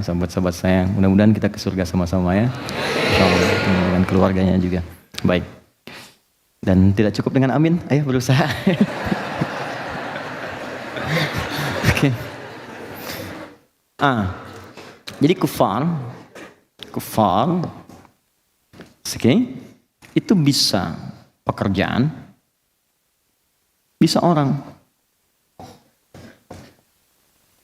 aktivitas, pemikiran macam-macam yang sifatnya memang sudah menyerang Islam, bisa menjelek-jelekan tentang Islam atau menyerang orang Islamnya, menganiaya dan sebagainya misalnya. Maka yang seperti itu yang disebut dengan tegas, asyidda, tegas. Tegas itu tidak harus keras, sesuai dengan levelnya. Kalau menyerang lewat tulisan, ya dibalas dengan tulisan lagi, dengan yang lebih baik, ya kan? Kalau lewat pemikiran, ya berpikir lagi, jangan orang nulis dibalas dengan senjata, ya salah, tidak tepat ya. Lihat kadarnya. Nah kemudian yang kedua, saya agak cepat, orang yang menginvasi, misalnya yang menyerang, mendolimi dan sebagainya, maka dibela, tunaikan haknya sesuai dengan hukum yang berlakunya. Sampaikan proses, misalnya di Rohingya ada satu hal, misalnya pembantaian, pembunuhan, kita kemudian membela dengan apa? Sampaikan ke dunia internasional, terapkan hukum-hukum. Ayo, makanya mesti kuat, orang Islam mesti kuat gitu, negaranya mesti kuat. Kalau tidak, ya bagaimana kita bisa memberikan aspirasi ke depannya? Jelas ya? Nah, dan itu pun akan sangat bermanfaat dalam kehidupan. Tidak pernah ada orang Islam tinggal di negara manapun kecuali memberikan kontribusi pada negaranya. Saya kemarin kedatangan utusan dari Bea Cukai, datang, kepala-kepalanya, maaf bukan kepalanya aja, maksudnya di top manajemennya datang, ya pelaksana seniornya, kita duduk diskusi. Saya bilang, Pak, saya senang Anda datang dan silahkan apa yang bisa saya bantu kita susun. Dan ini adalah di antara bakti saya kepada bangsa. Jadi kalau baik, bangsa terbawa baik. Ini pengabdian saya pada bangsa, jadi nggak akan pernah berpisah Islam dengan kemakmuran bangsa. Jadi teman-teman juga demikian. Ini poinnya. Sudah, kita kembalikan ke ruku karena waktu kita terbatas. Nah setelah itu tiba-tiba begini, Muhammadur Rasulullah walladzina ma'ahu asyidda'u 'alal kufar ruhama'u bainahum, sayang dengan sesamanya, baik sifatnya. Dia jangan terbalik, kepada yang keras disayang-sayang, kepada teman sendiri kemudian penuh perselisihan. Ini saya tuh bingung sih, kenapa sih karena urusan dunia jadi ribut gitu. Tuh sampai kaget anak nangis, kenapa gitu. Ya saya nggak apa-apa ya, sabar ya, maafkan papa. Teman-teman lihat baik-baik. Ini karena urusan dunia, hubungan persaudaraan jadi pecah, keluarga jadi berantakan dan sebagainya. Untuk Apa yang didapatkan gitu? Dan menariknya sesama muslim juga untuk apa? Jadi ini poin pertama, tolong diingat baik-baik. Kadang-kadang yang paling aneh itu, kata Nabi, orang yang belajar itu imannya menguat, pengetahuannya meningkat, dan akhlaknya itu juga baik, lebih sayang kepada yang lain. Jadi kadang saya bingung, ikut ngaji tapi setelah itu juga senang mencaci. Ikut ngaji tapi setelah itu senang berselisih. Antum ngaji apa? Antum coba bayangkan gitu kan. Kalau Anda belajar dengan pelajaran itu membuat Anda malah jauh dari Allah, pasti ada yang salah. Dan kita perbaiki, bukan saling menjelekkan, tidak. Kita perbaiki pelan-pelan, kita duduk gitu. Saya tuh mengharapkan, saya pernah katakan pada teman-teman termasuk yang datang ke Bekasi, akhi, kenapa kita nggak kumpul sesama ustadz? Kenapa kita dapatkan ada yang ribut begini? Kenapa nggak duduk sama-sama? Duduk kita bareng. Dengan kita duduk aja, itu umat tuh tenang gitu. Terus kita terangkan dengan terbuka. Yang mau belajar ini kita punya database-nya. Ingin belajar tafsir ke si fulan, hadis ke ustadz fulan. Kalau ada perbedaan, ini ya sebabnya. Saya memandang begini, dalilnya ini. Ustadz ini memandang begini, dalilnya begini. Ustadz Khalid begini, dalilnya gini. Ustadz Adi begini, Ustadz Abdul Somad begini. Itu enak. Dibandingkan Anda datang dan mengatakan ini salah, ini keliru, ini begini. Kenapa kita tidak duduk sama-sama? Kan indah. Itu poinnya teman-teman. Kan fair kan, jelas kan? Ya. Nah, kaitan dengan ruku sujudnya, dua sifat ini tegas pada yang salah dan baik dalam hubungan-hubungan yang mulia, itu hanya didapatkan pada satu amalan. Apa itu? Tarahum ruk'a sujadan. Mereka lihat, engkau lihat mereka itu ruku dan sujudnya sempurna. Jadi ternyata ada korelasi, ada kaitan antara ruku dengan sifat-sifat tadi yang disebutkan. Ruku itu bisa melahirkan kemuliaan akhlak. Kalau akhlaknya sudah baik, teruskan ayatnya. Yabtaghuna fadlan minallahi wa ridwana. Fadla dan ridwan. Naikkan ke atas. Fadla. Fokus, saya berhenti di sini. Setelah itu kita praktek. Yang kedua ridwan. Allahu akbar. Lihat sini. Masih ingat ayat pertama, ruku, sempurna seperti orang ruku. Yang kedua, dalam ruku itu jangan sekedar ruku, tapi pasrahkan dirimu dalam menyembah Allah. Yang ketiga, kalau engkau lihat ruku orang ini sempurna menyembah Allah dengan baik, maka akan lahir akhlak yang mulia. Bukan cuma akhlak saja, kata Allah, dalam ruku itu aku berikan kesempatan pada mereka untuk meminta dua keutamaan. Keutamaan dunia itu disebut dengan fadlun. Baik, keutamaan akhirat disebut dengan ridwan. Pernah ingat malaikat penjaga surga namanya apa? Oke. Kadang-kadang fadlun pun digunakan untuk menunjukkan kemuliaan akhirat. Kadang-kadang. Seperti orang yang sesurga dengan Nabi disebut kalimatnya fadlun, mendapat fadlun.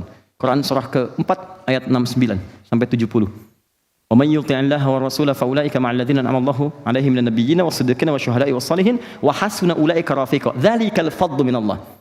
Ada orang yang sesurga dengan Nabi, itu orang yang mendapatkan keutamaan dari Allah. Singkat ceritanya, singkat keterangannya, ini fadlun dengan ridwan ini adalah gambaran keistimewaan yang paling mulia istimewa dari nikmat dunia dan akhirat. Jadi kalau misalnya Anda ingin mengatakan, ya Allah, berikan saya ya Allah kenikmatan dunia, kata Allah, nanggung, minta yang paling istimewa.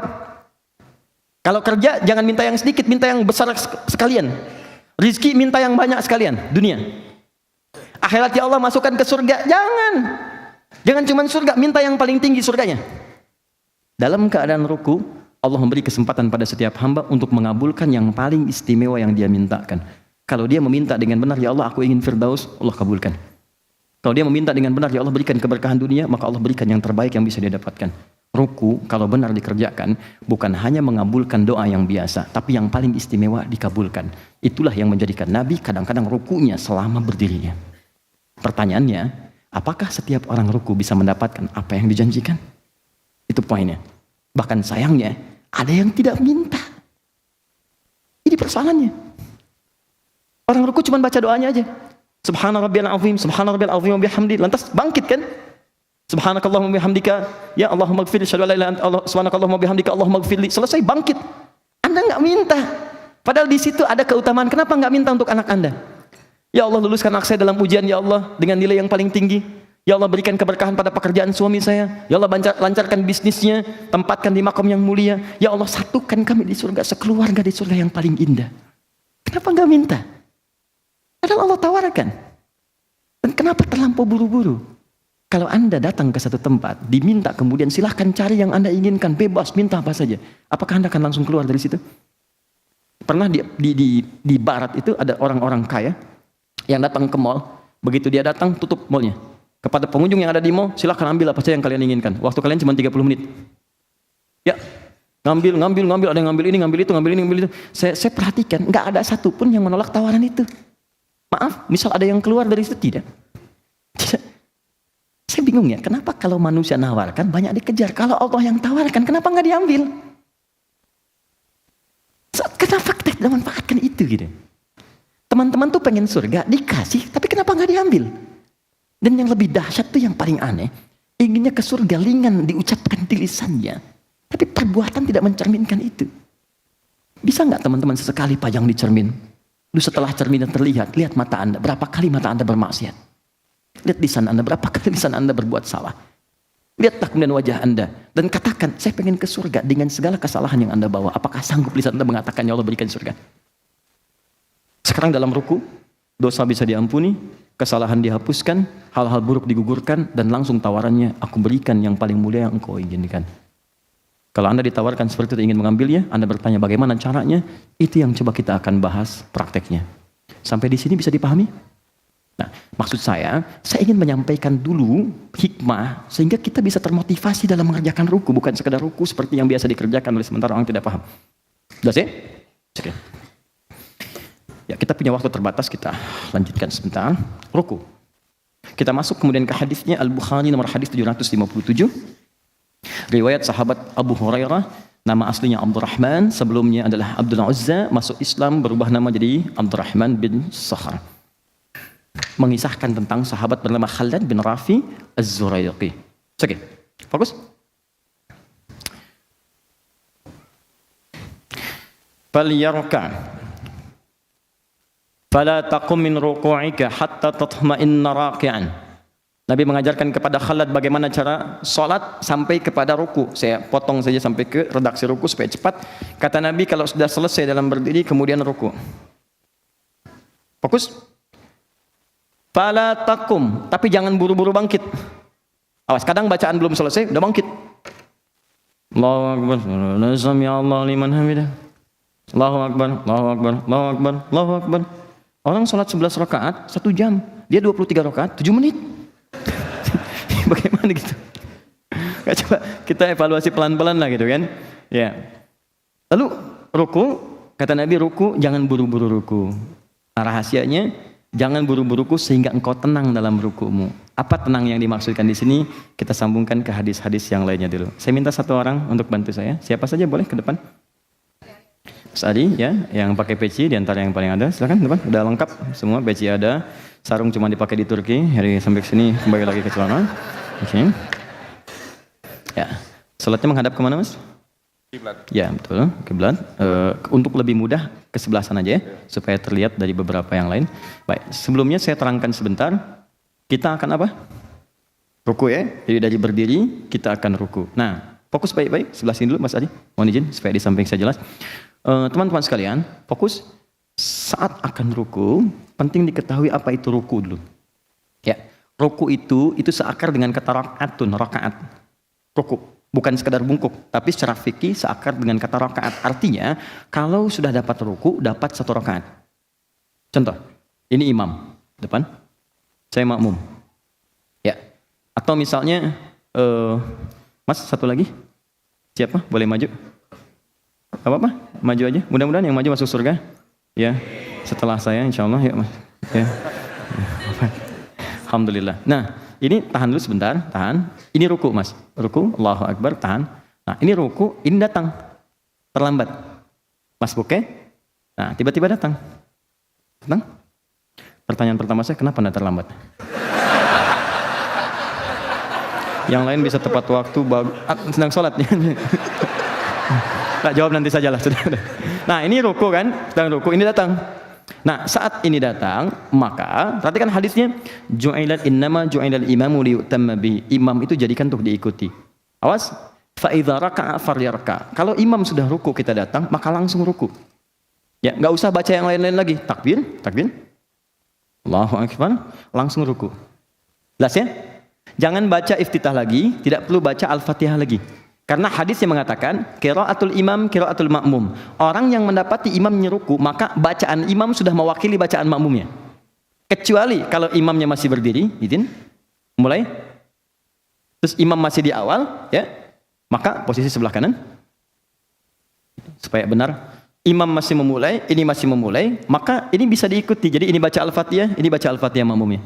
Jelas ya? Karena bagian dari rukun salat Al-Fatihah kita bacakan. Kalau bisa diikuti. Makanya imam kalau bisa jangan cepat-cepat bacaannya, berikan jeda. Bismillahirrahmanirrahim. Jeda, ikuti Bismillahirrahmanirrahim. Alhamdulillahi rabbil alamin. Ikuti terus. Atau berikan jeda di akhir. Ghairil maghdubi alaihim waladdallin. Amin. Jeda sebentar. Berikan kesempatan walaupun cuma 3 ayat sampai Ar-Rahmanir-Rahim. Karena surat terpendek dalam Al-Quran itu 3 ayat. Al-Kautsar. Inna a'tainakal kautsar. Fasholli rabbika wanhar. Inna syani'aka huwal. Kalau sudah baca 3 ayat cukup. Tapi kalau imamnya sudah ruku, ini takbir langsung ruku. Jelas? Nah, kalau ini ikut ruku berarti sudah dapat 1 rakaat.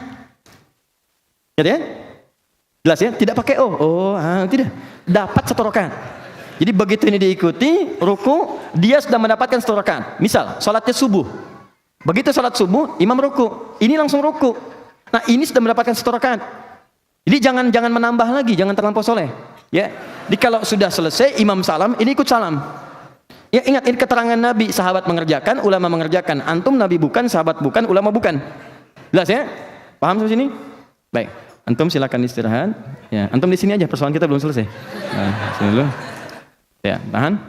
Yuk kita mulai.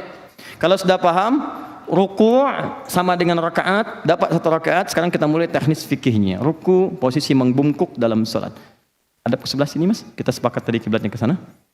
Ya, takbir dulu. Sini, bismillah. Ya, kita belajar sama-sama. Silakan. Takbir dulu. Allahu Akbar. Takbir dulu. Enggak usah ketawa, ulangi. Nah, ruku. Mana takbirnya? Enggak apa-apa. Ruku, silakan. Nah, sekarang kita lihat. Perhatikan. Wa idza raka'a, jika beliau akan ruku, fakabbar, maka beliau mengucapkan takbir Allahu Akbar. 1. Nah, ini takbir ini disebut dengan takbir intikal, takbir perpindahan. Jadi kalau imam sudah bacakan takbir, makmum pindah. Ya, jadi isyaratnya lebih kepada bacaan imamnya. Jadi kalau imam sudah katakan Allahu Akbar, pindah. Ya, jangan lihat fokus pada gerakan imamnya. Ini jadi persoalan nanti. Kalau lihat gerakan imam, jadi kacau salatnya. Kalau patokan gerakan, saf pertama ngelihat, saf kedua kan tidak. Yang paling bahaya kalau ini misalnya sudah sepuh. Taruhlah imam misalnya 85 tahun, misal. Ya, seperti inilah gitu kan. Nah, makmum di belakang masih muda. Perhatikan, begitu mau ruku kan nggak langsung ruku. Takbir. 85 tahun. Turun. Nah, kan pelan-pelan kan? Nggak mungkin begini. Allah, kan? Begitu imamnya belum selesai rukuknya, makmumnya sudah ruku. Ini yang jadi bahaya. Karena itu patokannya itu bacaan. Ya, ketika mendengar kalimat Allahu Akbar, bar dia turun, di belakang ikut. Nah, caranya 2. Pertama, bisa mengangkat, Al-Bukhari nomor hadis 757, bisa mengangkat tangan, akan ruku, bisa mengangkat tangan, seperti halnya takbir, hadwaman kibaihi. Diangkat, Anda akan ruku, Anda angkat begini. Ya, jadi begini posisi akan ruku. Allahu Akbar, angkat. Mengangkat ini boleh sejajar dengan bahu di sini. Boleh sejajar dengan daun telinga di sini, an-nasai. Ya, di sini. Boleh di sini, boleh di sini. Mana yang paling nyaman? Jelas ya? Disilahkan Anda bisa mengangkat tangan, Allahu Akbar, atau tangan tidak diangkat pun tidak ada masalah. Yang penting takbirnya keluar kalimatnya. Jelas ya? Tapi yang paling umum, riwayat-riwayat yang paling banyak itu dengan mengangkat tangan. Ya, sehingga para ulama lebih kemudian memprioritaskan mengangkat tangan dibandingkan yang mursal, irsal begini. Jelas ya? Baik. Allahu Akbar, ruku. Anda ke sini, Mas. Nah. Pelan-pelan kita mulai dari punggung sampai dengan kepala. 789 masih di Al-Bukhari sama dengan hadis Muslim nomor hadis 411 ditambahkan dengan keterangan sahabat Ali bin Abi Thalib. Perhatikan baik-baik.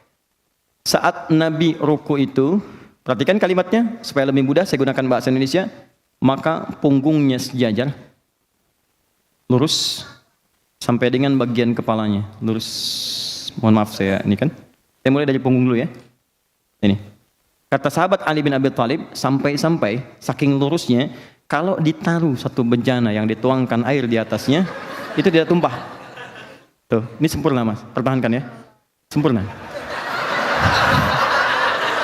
Bagus. Ya, tahan sebentar ya, saya jelaskan dulu sampai kita selesai baru pembangunan lagi. Nah ini, ya. Jadi kalau ditaruh misalnya gelas, dituangkan, itu lurus. Nah ini bagus nih, segini Mas ya. Begini, tahan sebentar. Nah, ini satu. Jadi punggung dari bagian belakang sampai ke ujung ini lurus. Hati-hati, nanti saya terangkan dari sisi kesehatannya. Dan bisa diluruskan kalau Anda dokter ingin meralat, saya perkenankan. Jangan kalah sama sapi. Sapi, kuda, rukunya lurus. Silakan cek. Ya. Lihat sini, satu, sudah. Kepala, saya belum bicara menghadap kemana, kita luruskan dulu begini. Ya. Ada dua pendapat, yang pertama menghadap ke arah tempat sujud, ke bawah. Ya, ini pertama. Yang kedua, jika Anda di depan Ka'bah, boleh mengharap ke arah Ka'bah, ke depan. Nah, ya, ini kan karena pakai peci aja, kalau enggak kan mohon izin ya, bisa lurus juga tuh. Baik, ini ke sini ya, enggak harus berlebihan. Nah, sini ya. Mohon izin, maaf. Semoga Allah muliakan antum. Jelas ya? Nah, di antara ke depan dengan ke bawah, mana yang paling diutamakan? Yang paling diutamakan menghadap ke arah ke tempat sujud. Kenapa? Karena ketika Anda menghadap ke bawah, itu umumnya pemandangan akan sama semua, tempat sujud. Kan ini fokusnya penghambaan. Ketika seorang menghamba ke bawah kan? Yang kedua, ketika seorang menghadap ke depan, persoalannya, kadang-kadang yang dilihat itu bisa beda-beda, banyak pemandangan. Ka'bah ada tulisan, ada warna, ada orang. Nah, bisa terjadi seperti ini. Nih. Tuh, nengok kanan, nengok kiri gitu kan? Nah, ini jadi persoalan. Jelas ya? Ya kita fokuskan. Lihat sini. Sudah, ini sudah selesai. Jadi kalau saya katakan punggungnya rata atau membungkuk? Rata lurus ya, sampai dengan kepala menghadap ke arah apa?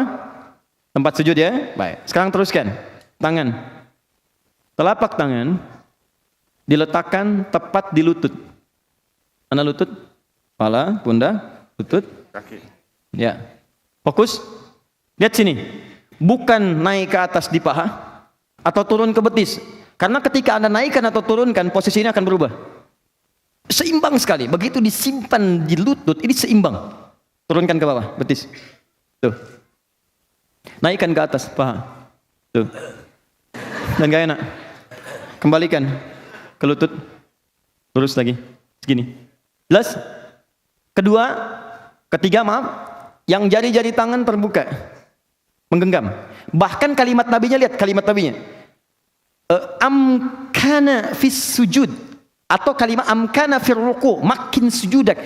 Kalau Anda menunaikan ruku, kata Nabi, maka tempelkan dengan kuat telapak tangan itu ke lutut Anda, dikuatkan, ditekan. Jadi kalau orang rukunya benar, itu bagian belakang pasti tegang di sini, lurus pasti. Ya, jadi ini ketarik nih. Jadi begitu ini ditekan, ini naik ke atas, lurus. Itu kalau rukunya benar, ini pegel-pegel nih hilang. Pegel hilang, ini lurus, ini baik. Karena ini dipaksa naik gitu. Ini ditekan, ini naik ke atas. Semua otot diluruskan lagi. Kembali seperti semula. Ya, jelas sampai sini? Baik, kemudian lihat sini untuk sikunya ya. Ini tidak harus menekan langsung ke sini ya, tapi sedikit ke sini. Keluar sedikit supaya tidak memberikan beban yang berlebihan. Tahan. Naikkan lagi sedikit. Nah, segini ya, Mas ya. Fokus, lurus. Kemudian pandangan menghadap ke arah tempat sujud. Tangan menekan kemudian di lutut, letakkan jari di lutut dengan terbuka bukan tertutup, berikan tekanan ke bagian belakang. Jelas? Ini kita belum sempurna rukunya, baru turun ruku, belum bacaannya. Jadi kalau belum posisi begini, jangan dulu baca. Jangan dulu baca. Bagaimana bisa baca tenang posisi belum sempurna? Ya, tenangkan dulu diri kita. Kata Nabi sampai tenang dulu. Nanti habis tenang, habis enak, baru berdoa. Bukankah doa dalam keadaan tenang, nyaman kita sampaikan? Jadi kita belum sampai ke bacaannya. Jadi sampai di sini, tenangkan dulu keadaan rukunya, biarkan darah mengalir dengan baik. Setelah mengalir, setelah nyaman, baru berdoa. Apa doa yang kita bacakan dalam keadaan ruku itu? Bagaimana bisa mendapatkan kemuliaan apa yang dijanjikan? Itu yang kita bahas dalam pertemuan berikutnya insyaallah. Jazakumullah khair. Ya. Silakan aja, udah selesai. Baik. Saya berikan teman-teman sekalian 7 menit untuk Anda kalau ingin bertanya. Kalau tidak ada, saya bisa teruskan ke tadi 7 menit saya selesaikan. Ya, saya supaya konsisten kalau ada teman-teman ingin bertanya. Karena saya mau berhenti jam 12, ya, dan saya bisa langsung pamit ke teman-teman sekalian. Ada pertanyaan? Silakan. Bismillah. Bagaimana hukumnya nangis pas sholat? Boleh? Banyak sahabat yang menangis. Ya, silakan. Banyak sahabat yang menangis dalam sholat, tidak ada masalah. Imam-imam Masjidil Haram ketika sholat terisak. Tapi nangisnya motifnya apa? Itu dia. Yang paling aneh kan begini, dibacakan ayat neraka biasa aja, ayat surga malah nangis gitu kan. Nah, jadi motivasi nangis itu apa? Kalau motivasi nangis itu untuk mendapatkan kekhusyuan, ada kepasrahan, itu nggak ada masalah. Ya, bahkan memberikan kekhusyuan lebih pada jiwa kita, itu sah hukumnya. Boleh, boleh. Yang lain?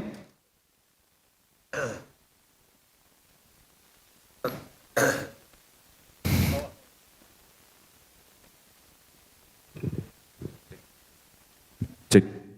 Kita tadi yang kebetulan yang dijelaskan tadi kan, saya juga pernah ngalamin kan. Waktu orang ruku, saya ruku juga tapi saya tambah 1 rakaat lagi kan. Ya. Itu sah nggak kan? Kalau tidak tahu dianggap sah salatnya. Kalau tidak tahu dianggap sah salatnya. Apa dalilnya? Buka Quran surah kedua Al-Baqarah ayat 143, paling kiri di pertengahan. Ya, wa ma kana Allahu liyudhi'a imanakum. Allah tidak akan menyia-nyiakan seseorang yang sholat, dia tunaikan, walaupun pada awalnya nggak tahu tentang apa yang ia kerjakan. Ayat ini turun, Quran surah kedua, ayat 143, ya, sampai dengan 144-nya sampai peristiwa yang turun. Jadi begini, awal mula sholat itu, dia menghadap ke arah Baitul Maqdis di Palestina. Ya, sekarang ke Al-Aqsa, yang sekarang. Itu sampai 17 bulan, setahun 5 bulan.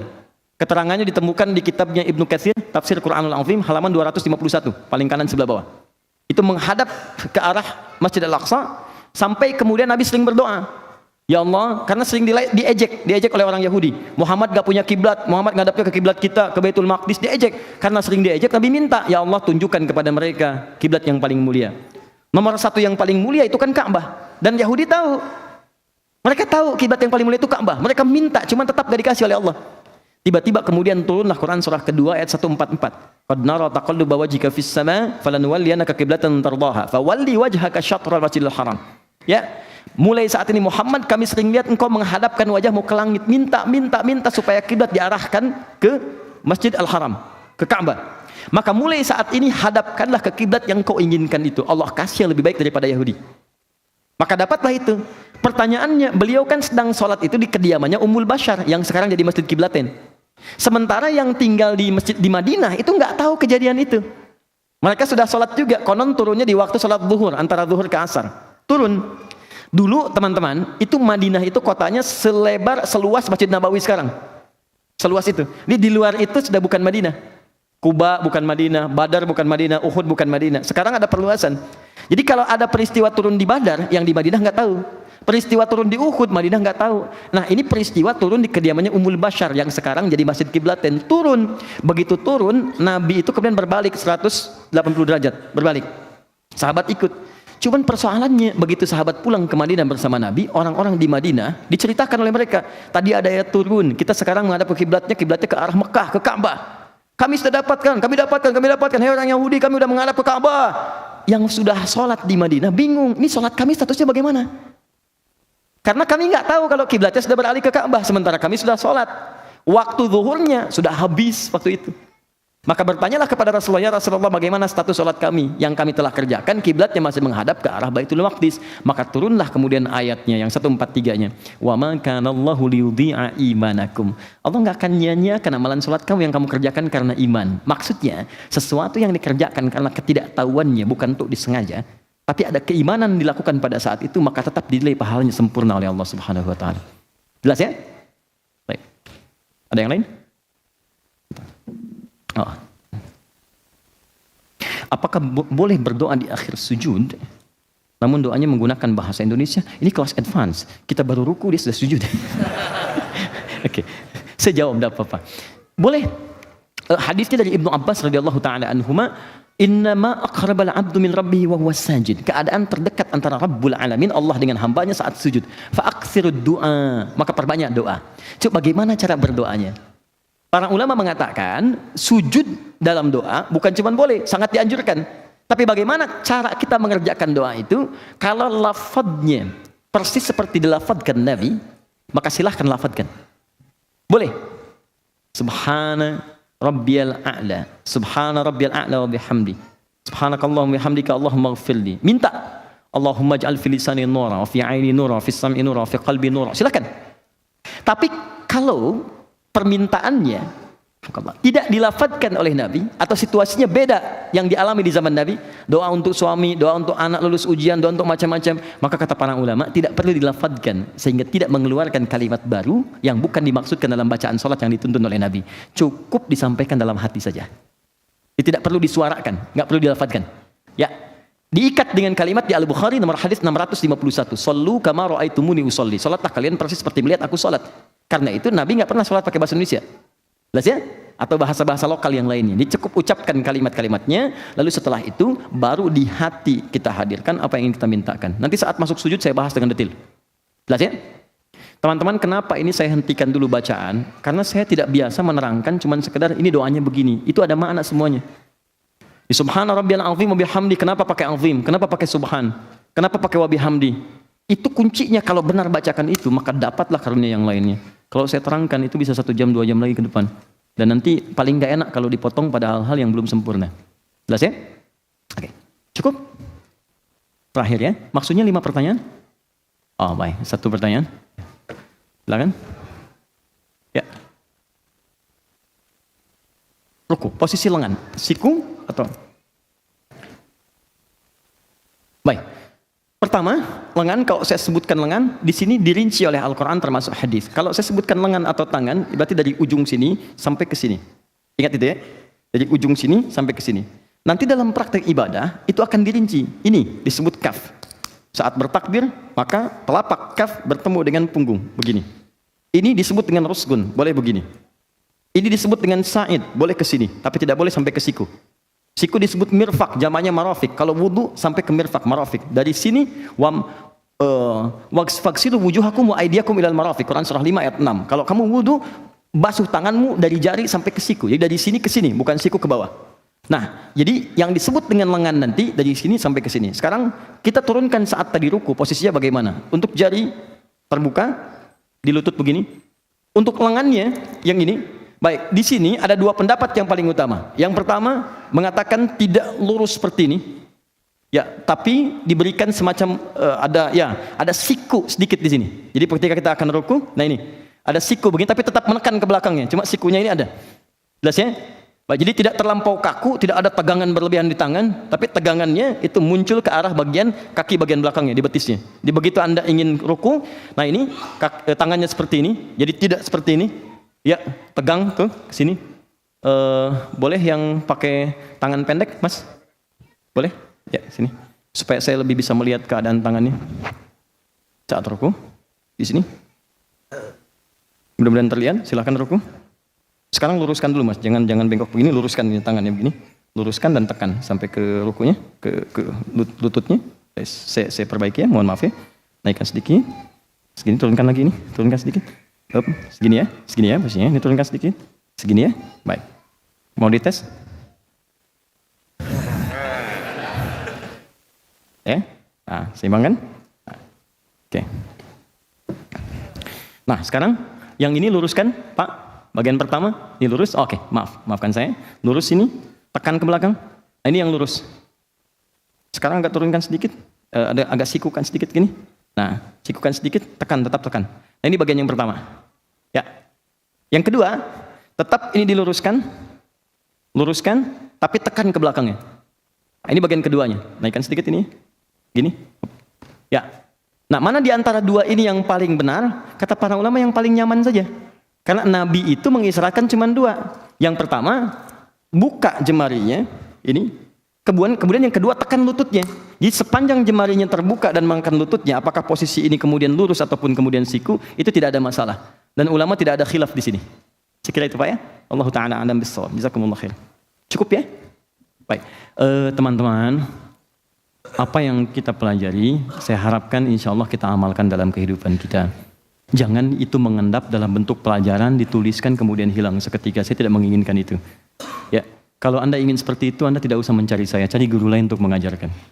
Yang kedua, saya mohon Anda saling mendoakan satu dengan yang lain. Ajak teman-teman yang lain, doakan. Kalau kurang itu biasa, nggak ada yang sempurna. Cuma malaikat yang diciptakan sempurna, kita pasti berbuat salah. Ya, ajak yang lain. Ketiga, tolong jangan berselisih. Ya, jangan kemudian menghadirkan hal-hal yang bisa menghadirkan konflik dan sebagainya. Ini saya perhatikan, saya sedih sekali. Ya, ada yang kemudian saling bunuh, ada yang kemudian saling cela, ada yang kemudian persaudaraan terputus. Untuk apa gitu? Apa hanya karena pilpres yang cuma seketika saja kemudian silaturahim itu terputus? Tidak. Ya, kita hargai setiap orang punya pilihan masing-masing, tapi tetap kita kemudian hadirkan ukhuwah kebersamaan dan mudah-mudahan semuanya masuk surga insya Allah. Ya, baik. Saya kira itu yang saya sampaikan dan saya terbuka kalau Anda ingin ada masukan, silahkan sampaikan pada saya dan saya dengan senang hati akan menangisi apa yang kurang yang mungkin pernah saya lakukan. Ya, saya mohon maaf karena saya tidak diingatkan oleh teman-teman untuk membawakan silabus. Ya, tapi itu sudah jadi, insya Allah saya siapkan. Kalau mushaf sudah diambil, mushaf at-taisir sudah diambil, sudah ya. Nanti silahkan di-arrange saja masing-masing. Kalau kurang sampaikan saja. Nanti coba kita siapkan kembali. Ya, pertemuan berikutnya mushafnya dibawa. Nanti saya ajarkan sedikit-sedikit cara menghafal Quran dengan cepat insya Allah. Ya, kemudian yang kedua, insya Allah di bagian berikutnya kita lebih banyak mendalami untuk praktikal bacaan itu. Nanti saya coba buatkan sinopsis apa yang kita pelajari supaya nanti teman-teman bisa jadi panduan dan bisa dipelajari kembali setelah kita selesai sesinya. Saya kira itu ya. Baik. Allahumma taqabbal minna innaka antas samiul alim wa tub alaina innaka antat tawwabur rahim. Allahumma salli wa sallim wa barik ala nabiyyikal karim rasulikal mustafa al amin sayyidina Muhammadin wa ala alihi wa sahbihi ajma'in. Allahumma rabbana la tad'a lana fi maqamina hadza wa fi kulli maqamin dhanban illa ghafarta. Duhai Allah, jika ada di antara kami saat ini datang membawa lumuran dosa, maka mohon ya Rabb, jangan biarkan dia meninggalkan tempat ini kecuali Engkau telah ampuni segala dosa-dosanya. Allahumma wala hamman illa farajta, jika ada di antara kami datang membawa kegelisahan, jangan biarkan dia meninggalkan tempat ini kecuali Engkau telah tenangkan keadaan hatinya. Allahumma wala asiran illa yassarta, jika ada yang datang ke tempat ini membawa kesulitan dalam hidupnya, di rumah tangganya, pekerjaannya, kehidupan sosialnya, mohon jangan biarkan dia meninggalkan tempat ini kecuali Engkau telah ringankan beban kehidupannya, Engkau mudahkan segala urusannya. Allahumma la maridan illa syafaita, duhai Allah, jika ada di antara kami, keluarga kami, kerabat kami yang tengah Engkau uji dengan penyakit seberat apapun, dengan ketulusan amalnya maka mohon angkat dan sembuhkan segala penyakitnya. Allahumma hdina ya Allah wa alif qulubana wa wahidna fi suffika ya arhamar rahimin.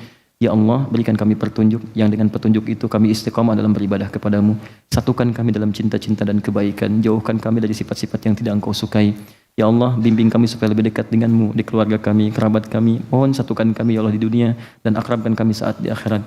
Allahumma alhiqna bis salihin ma'al ladzina an'amta 'alaihim minan nabiyyin was-siddiqin wasyuhada'i was-salihin wa hasuna ulaika rafiqa. Ya Allah, kami merindukan pertemuan dengan Rasulullah Nabi Muhammad sallallahu alaihi wasallam. Maka mohon ya Allah, bila pun tak berjumpa di dunia, satukan kami di akhirat bersama Rasulullah sallallahu alaihi wasallam dengan para syuhada, orang-orang saleh, orang-orang yang Engkau pandang baik dalam kehidupan dunia dan akhirat. Allahumma ya arhamar rahimin, ummahatina ya Allah, ibunda-ibunda kami, Allahumma rahamhunna ya Allah, berikan rahmat kepada ibu-ibu kami, para ibunda kami, sayangi mereka ya Allah, bayar tuntas segala letihnya dalam melahirkan kami, memberikan ASI pada kami, mendidik kami, ampuni dosa kami ya Allah yang belum mampu membahagiakan ibunda kami sampai dengan saat ini. Allahumma aba'ana ya Allah, ayah-ayah kami ya Allah yang mereka bekerja keras untuk kesuksesan kami, ampuni dosa-dosa kami yang belum mampu membahagiakan ayah kami ya Allah. Tubna ilaika ya arhamar rahimin min kullil ma'asi, kami mohon ampun dari setiap maksiat yang kami kerjakan ya arhamar rahimin. Allahumma abna'ana ya Allah, anak-anak kami yang Kau titipkan kepada kami, ampuni dosa-dosa kami yang membuat mereka bermaksiat kepadamu ya Allah. Ampuni karena kesibukan kami, kelalaian kami tidak mampu mendekatkan mereka beribadah kepadamu ya arhamar rahimin.